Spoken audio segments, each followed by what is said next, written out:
አራተኛው ስቴሽን ላይ ምንድነው የሆነው? መስቀሉን ተሸክሟል።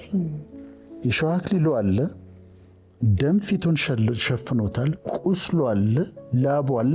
በዚህ ሁኔታ ከእናትየው ጋር ፊት ለፊት ተገናኙ። ከእናቱ ጋር ተገናኙ ማለት እንዲህ አይተዋለች፣ እንደዚህ አይተዋለች። ደም ለብሶ የሸዋ አክሊል አድርጎ መስቀሉ ከብዶት እየተንገዳገደ እናትየው እንደዚህ ቆማ አይተዋለች። እኔ የተሰጣት ጸጋ ያስገርመኛል። ማንም እናት እዛ ጋር ራሷን ስታ ትወድቃለች፣ ግን ይህንን አይተዋለች እና በጣም ከባድ ነበረ። እኔ the passion of the Christ የሚለው ፊልም አለ አይደል? ማየት እንደምቸገር ታውቂያለሽ? የመጀመሪያ ያየሁት ጊዜ አይ ቲንክ የሆነ ጄኔቫ ስዊትዘርላንድ ነበርኩ ለሆነ ስራ ሄጄ እና አንድ ጓደኛዬ ጋብዞኝ ገብቼ እንደዚህ ብያለሁ። በጣም ፊቴን ሸፍኛ አይኔን ሸፍኛለሁ። ማየት ተቸግሬ ነበር። አሁንም በየመዝሙሩ ሲያስገቡት ይከብደኛል።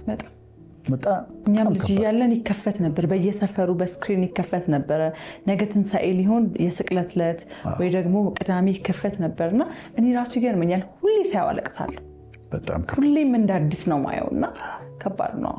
በተለይ ይሄ ሜል ጊብሰን የሰራው the passion of the Christ ስቃዩን የመጨረሻዎቹን 12 ሰዓታት ነው የሰራው። በጣም ከባድ ነውና ያንን ሳስበው እንደዛ ሆኖ እናት እዛ ጋር ቆማ ድንግል ማርያም እዛ ጋር ሆና ማሰብ በጣም በጣም ይከብዳል። ይሄ ነው። ሰባተኛ ስቅለቱ ነው። ስቅለቱ ነበረች እዛ ጋር በሚስማር ሲመታ፣ በወፍራም ሚስማር ሲመታ እጁ ሲጮህ ነበረች። በወፍራም ሚስማር ሲመታ እጁ ነበረች።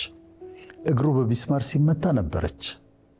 ከዛ አንስተው መስቀል ላይ ሲያቆሙት ተጠማሁ ሲል ደም ሲፈሰው ሲያጣጥር she was there እዛ ነበረች። ዮሐንስ ነበር፣ መግደላዊት ማርያም ነበረ፣ ሌላይቱ ማርያም ነበረች እና እዛ ጋር ቆመ ያንን አይታለች። ይሄም ከከባድ ሐዘኖቹ አሁን መሰቀሉ እኮ ብቻ አይደለም ያሾፉበታል። እዛ ጋር ያሉት መቶ አለቃው ያሾፋል።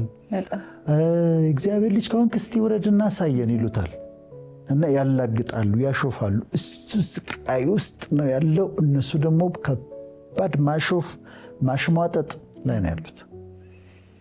ይህንን ትሰማለች፣ ታያለች።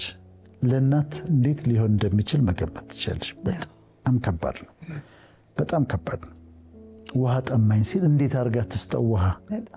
አመመኝ ሲል እንዴት አድርጋ ህመሙን ታስታክስለት? ሀልፕለስ ነች፣ አቅም የላት፣ ምንም ማድረግ አትችልም። አንድም ሰው ደግሞ እሱን ለመርዳት